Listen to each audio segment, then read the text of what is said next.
नमस्कार दोस्तों, आप सभी का मेरे YouTube चैनल पर स्वागत है और अभिनंदन है। अगर आप मेरे YouTube चैनल पर पहली बार विजिट कर रहे हैं तो चैनल को सब्सक्राइब और ये जो पास वाला बेल आइकन दिख रहा है इसे ज़रूर प्रेस करें, जिससे आने वाले वीडियो की नोटिफिकेशन आप सबको सबसे पहले मिल सके। Today current affair episode number 19, जिसमें हम विश्व, भारत और राजस्थान करंट अफेयर संबंधित बात करने वाले हैं और इसके अलावा अन्य इनके महत्वपूर्ण फैक्ट भी जानने वाले हैं। आज का पहला क्वेश्चन है, हाल ही में किस संगठन की मदद से दक्षिण एशिया में पहली सड़क सुरक्षा परियोजना का शुभारंभ हुआ है? एक बार वापस देख लीजिए प्रश्न कि हाल ही में किस संगठन की मदद से दक्षिण एशिया में पहली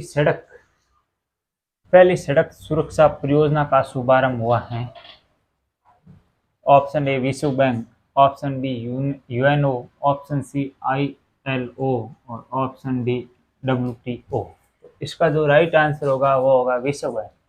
विश्व बैंक की मदद से हाल ही में दक्षिण एशिया में पहली सड़क सुरक्षा परियोजना का शुभारंभ हुआ है और ये किस देश में हुआ है? ये बांग्लादेश में हुआ है, Bangladesh.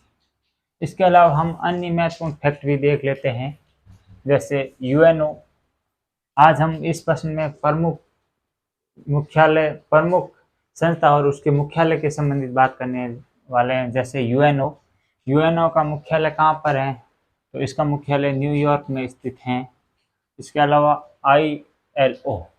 ILO international labour organisation, अंतर्राष्ट्रीय श्रम संगठन। आप सभी को ये बताना है कि अंतर्राष्ट्रीय श्रम दिवस कब मनाया जाता है और इसका मुख्यालय जिनेवा स्विट्जरलैंड में स्थित है। और इसके अलावा डब्ल्यूटीओ वर्ल्ड ट्रेड ऑर्गेनाइजेशन, और इसका मुख्यालय भी जिनेवा स्विट्जरलैंड में स्थित है। परंतु आपको ये बताना है कि विश्व व्यापार संगठन को पहले किस नाम से जाना जाता था? इसके अलावा विश्व मौसम संगठन विज्ञान, इसका मुख्यालय कहाँ है? इसका मुख्यालय भी कहाँ पर है? जिनेवा में है, जिनेवा स्विट्जरलैंड। और इसके अलावा यूनेस्को का मुख्यालय कहाँ पर है? तो यूनेस्को का मुख्यालय पेरिस में स्थित है। और आप सभी को ये बताना है कि पेरिस किस नदी के किनारे है। और इसके अलावा IMF इंटरनेशनल मॉनेटरी फंड, इसका मुख्यालय कहाँ पर है? वॉशिंगटन डीसी में स्थित है। इसके अलावा वर्ल्ड बैंक, इसका मुख्यालय भी वॉशिंगटन डीसी में स्थित है। इसके अलावा राष्ट्रों का राष्ट्रमंडल, आप सभी ने राष्ट्रमंडल जरूर सुना होगा, पर उसका सही नाम राष्ट्रों का राष्ट्रमंडल है और इसका मुख्यालय लंदन में है। और लंदन किस नदी के किनारे है, आप सभी को ये भी बताना है। और इसके अलावा FAO फूड एग्रीकल्चर ऑर्गेनाइजेशन, इसका मुख्यालय कहाँ पर है? इसका मुख्यालय भी रोम इटली में है, इसका मुख्यालय। और इसके अलावा सार्क का मुख्यालय कहाँ पर है? तो सार्क का मुख्यालय काठमांडू, नेपाल में है। आप सभी को ये बताना है कि सार्क में तो कितने देश हैं अभी प्रेजेंट टाइम में? इस्लामी सहयोग संगठन, इसका मुख्यालय कहाँ पर है? तो इसका मुख्यालय जेद्दा में है। और इसके अलावा ICC इंटरनेशनल क्रिकेट काउंसिल, इसका मुख्यालय दुबई UAE में स्थित है। इसके अलावा अंतर्राष्ट्रीय जल संरक्षण संसाधन, इसका मुख्यालय कहाँ पर है? तो इसका मुख्यालय मोनाको में है। आप सभी को ये बताना है कि मोनाको कहाँ पर है। देखिए, एक प्रश्न में हम कुल कितने क्वेश्चन निकाले हैं। जैसे ये प्रमुख संगठन और उसके मुख्यालय हो गए, आ सकते हैं, ये बहुत इंपॉर्टेंट है, ध्यान रखना। इसके अलावा आज का दूसरा क्वेश्चन है, भारत किस देश में आयोजित NC international animation festival AIFF में पहली बार भाग ले रहा है? Option A France, option B Nepal, option C Maldives, option D है बांग्लादेश। तो इसका जो राइट आंसर होगा वो होगा फ्रांस। फ्रांस में आयोजित एनसी इंटरनेशनल एनिमेशंस फेस्टिवल में भारत पहली बार भाग लेने जा रहा है। इसके अलावा हम प्रमुख अन्य किस देश के साथ कौन से रिलेशन है या कौन से युद्ध अभ्यास हुए, इसके अलावा कोई पाइपलाइन हुई, इसके अलावा कोई कौन से आईआईटी द्वारा कौन से ऐप जारी किए गए हैं, ये भी हम देख लेते हैं। जैसे मैत्री पाइपलाइन, ये किन दो देशों के बीच है? तो मैत्री भारत और बांग्लादेश के मध्य स्थित है पाइपलाइन है। और इसके अलावा शिमला समझौता किन किन के मध्य हुआ है? तो ये भारत और पाक के बीच में हुआ है, पाक और भारत। आपको ये बताना है कि शिमला समझौता कब और किन किन व्यक्तियों के मध्य किया गया।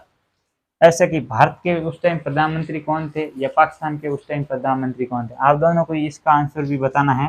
इसके अलावा एकता अभ्यास, ये हाल ही में आयोजित किया गया एकता अभ्यास है जो कि भारत और मालदीव के मध्य आयोजित हुआ है। भारत और मालदीव के मध्य आयोजित हुआ है, मालदीव के मध्य आयोजित हुआ है। इसके अलावा कॉप इंडिया के किन किन के मध्य आयोजित हुआ है? COP India Bharat plus USA के मध्य आयोजित किया गया कॉप इंडिया। इसके अलावा वरुण है, गरुड़ है, शक्ति अभ्यास, ये तीनों अभ्यास भारत और किस देश के साथ है? तो ये भारत और फ्रांस के साथ आयोजित होता है, भारत और फ्रांस के बीच आयोजित होता है। इसके अलावा फ्रिंजेक्स, ये भी भारत और फ्रांस, भारत प्लस फ्रांस के मध्य आयोजित किया जाता है। इसके अलावा आपको ये बताना है परम कामरू सुपर कंप्यूटर किस आईआईटी द्वारा बनाया गया है। इसका आंसर आपको कमेंट बॉक्स में बताना है। इसके अलावा किसान ऐप, तो किसान ऐप किसके द्वारा? आईआईटी रुड़की द्वारा जारी किया गया, आईआईटी रुड़की द्वारा बनाया गया, आईआईटी रुड़की।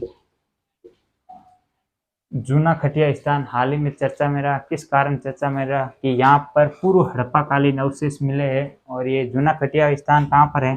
तो ये है गुजरात।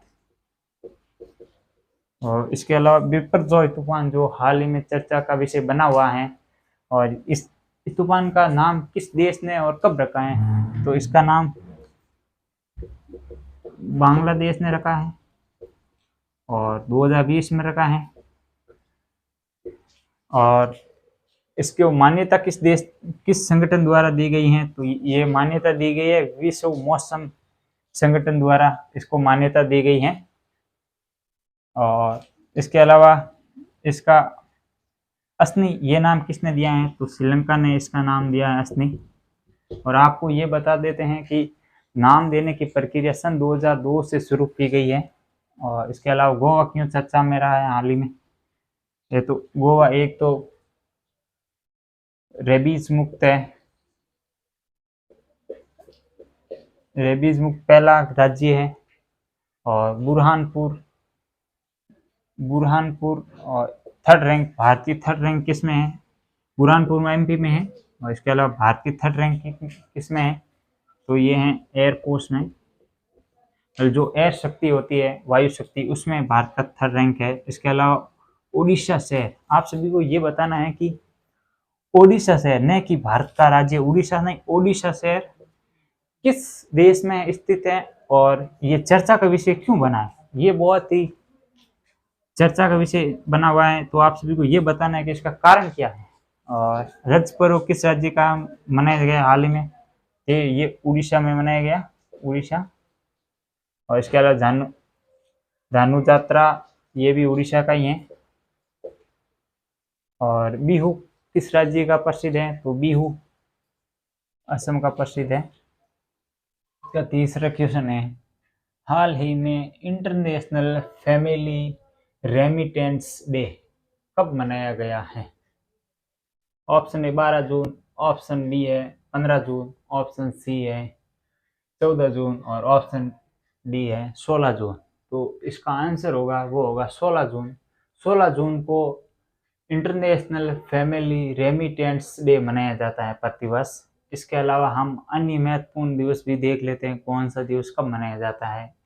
प्रमुख जून के और इसके अलावा अन्य भी दिवस देख लेते हैं। जैसे 9 जनवरी को कौन सा दिवस मनाया जाता है, तो 9 जनवरी को प्रवासी भारतीय दिवस मनाया जाता है। प्रवासी भारतीय दिवस मनाया जाता है। इसके अलावा 10 जनवरी को कौन सा दिवस मनाया जाता है, तो 10 जनवरी को मनाया जाता है विश्व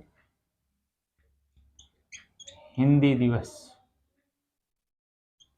और 10 दिसंबर को कौन सा मनाया जाता है, तो मानव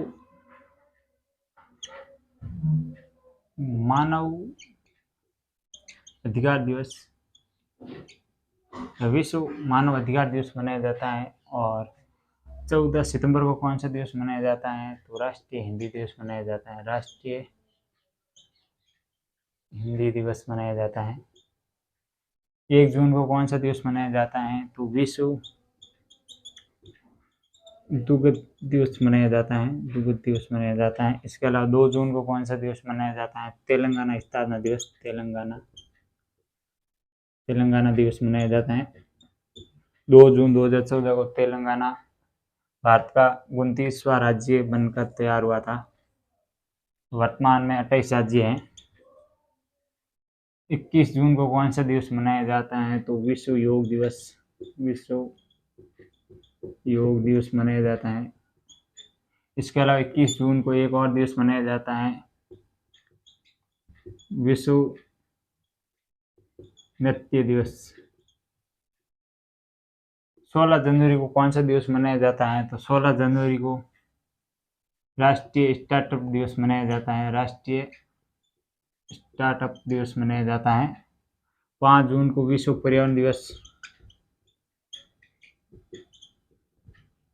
विश्व पर्यावरण दिवस। 7 जून को कौन सा दिवस मनाया जाता है, तो विश्व खाद्य दिवस मनाया जाता है। विश्व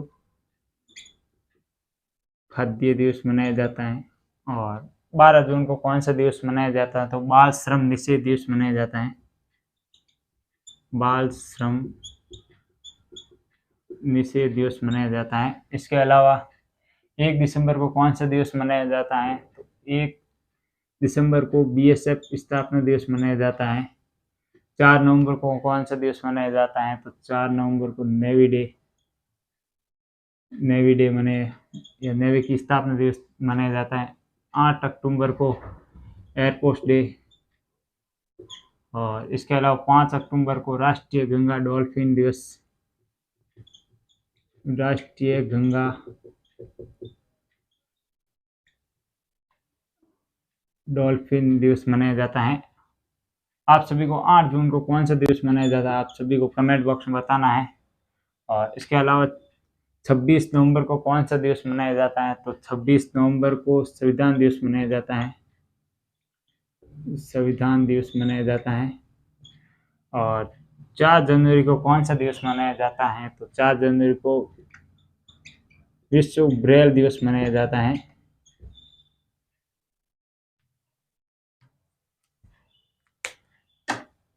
आज का चौथा प्रश्न है, हाल ही में कौन सा राज्य धर्मांतरण विरोधी कानून को खत्म करेगा? Option A Madhya Pradesh, option B है उत्तर प्रदेश, ऑप्शन सी है केरल और ऑप्शन डी है कर्नाटक। तो हाल ही में कर्नाटक राज्य के मुख्यमंत्री ने घोषणा की है कि राज्य में धर्मांतरण विरोधी कानून को खत्म किया जाएगा। इसके अलावा हम प्रमुख राज्यों की प्रमुख योजना कौन कौन सी है वो देख लेते हैं। जैसे K-4 योजना, ये किससे संबंधित है, तो ये केरल राज्य से संबंधित हैं। और इसके अलावा लाडली लक्ष्मी बहन योजना किससे संबंधित है, तो ये MP से संबंधित हैं। ई अधिगम योजना किससे संबंधित है, तो हरियाणा। निःशुल्क कोचिंग से संबंधित है ये योजना। अभ्युदय योजना किस राज्य से संबंधित है, तो ये UP से संबंधित है अभ्युदय योजना। और चिराग योजना ये हरियाणा से संबंधित है। और इंदिरा गांधी शहरी रोजगार योजना ये किससे संबंधित है, तो ये राजस्थान से संबंधित है। होम स्टे योजना किस राज्य की है? तो ये यूपी की है। जगन्नाथ जीवा क्रांति योजना आंध्र प्रदेश। और YSR निःशुल्क फसल बीमा योजना ये किससे है? तो ये MP से संबंधित है। जब भी YSR लिखा आ जाए तो ये आंध्र प्रदेश की राज्य की ये होती है। और परिवर्तन योजना किससे संबंधित है? तो ये केरल से संबंधित है। और ऑयल पाम योजना मणिपुर राज्य की। और महा आवास योजना महाराष्ट्र। और इसके अलावा स्वास्थ्य साथी योजना किस राज्य की है? तो ये पश्चिम बंगाल या वेस्ट बंगाल से संबंधित है। और पर्यटन संजीवनी योजना ये किस राज्य की है? तो पर्यटन संजीवनी योजना असम की है। और मुख्यमंत्री स्वरोजगार योजना किसकी है? तो ये यूके उत्तराखंड की है। और ये देखो ये आ गए एक बार और YSR, ये YSR झाला काला योजना किसकी है? तो ये आंध्र प्रदेश की है। किसान सूर्य उदय योजना किस राज्य की है? तो ये गुजरात की है। और इसके अलावा पथश्री योजना किस राज्य की है? तो ये पश्चिम बंगाल या वेस्ट बंगाल। आज का 5वां प्रश्न है राजस्थान करंट अफेयर से संबंधित। राजस्थान में जवाहर कला केंद्र जयपुर की तर्ज पर कल्चर की तर्ज पर क्लब कहाँ बनाया जाएगा? Option A Ajmer, option B Bikaner, option C है जयपुर और ऑप्शन डी है उदयपुर। इसका जो राइट आंसर होगा वो होगा बीकानेर। हाल ही में बीकानेर में जवाहर कला केंद्र जयपुर इसकी तर्ज पर इसके समान ही कल्चर क्लब कहाँ बनाया जाएगा की तर्ज पर कल्चर क्लब कहाँ बनाया जाएगा? तो ये बनाया जाएगा बीकानेर में। इसके अलावा हम राजस्थान के प्रमुख और कौन कौन से संस्था हैं वो भी देख लेते हैं। केंद्रीय भेड़ एवं ऊन अनुसंधान केंद्र कहाँ पर है? तो ये है टोंक में, एविका नगर टोंक में। भेड़ रोग अनुसंधान केंद्र कहाँ पर है? तो ये है जोधपुर में। और इसके अलावा रक्षा प्रयोगशाला कहाँ पर है? तो ये भी है जोधपुर में। और इसके अलावा राज्य सुदूर संवेदन उपयोग ये कहाँ पर है? तो ये भी है जोधपुर में। और राई अनुसंधान केंद्र भरतपुर। और राष्ट्रीय शस्त्र अनुसंधान केंद्र सेवर भरतपुर में है। और आज का 6वां क्वेश्चन है राजस्थान के प्रथम हस्तशिल्प नीति 2022 कब जारी की गई? ऑप्शन है सितंबर 2022, ऑप्शन बी है सितंबर 2023, ऑप्शन बी है सितंबर 2021 और ऑप्शन सी है अगस्त 2022 और ऑप्शन डी है दिसंबर 2022। तो इसका जो राइट आंसर होगा वो होगा सितंबर 2022। 17 सितंबर 2022 को राजस्थान की प्रथम हस्तशिल्प नीति 2022 को जारी की गई। और इसके अलावा कल का प्रश्न था महात्मा गांधी राष्ट्रीय रोजगार गारंटी अधिनियम के तहत राजस्थान में नियोजित मेट की प्रतिदिन मजदूरी बढ़ाकर कितनी कर दी गई है? तो इसका जो आंसर होगा वो होगा 255। हाल ही में बढ़ाकर 255 रुपये प्रतिदिन मेट की मजदूरी कर दी गई है। इसके अलावा आज का प्रश्न है भारतीय सेना की नंबर 1 महिला प्रशिक्षण बटालियन जिसका नाम क्या है? द माइटी चेतन जो कहाँ पर स्थित है? बेंगलुरु की कमान किसे सौंपी गई? जो बेंगलुरु में स्थित है और इसकी कमान किसे सौंपी गई ये पूछा गया। तो इसका आप सभी को आंसर कमेंट बॉक्स में बताना है। और अगर आपको वीडियो अच्छा लग रहा है, मेरी मेहनत अच्छी लग रही है तो वीडियो को शेयर और सब्सक्राइब जरूर करें चैनल को और आने वाले और सभी दोस्तों को जरूर बताएं। थैंक यू, धन्यवाद।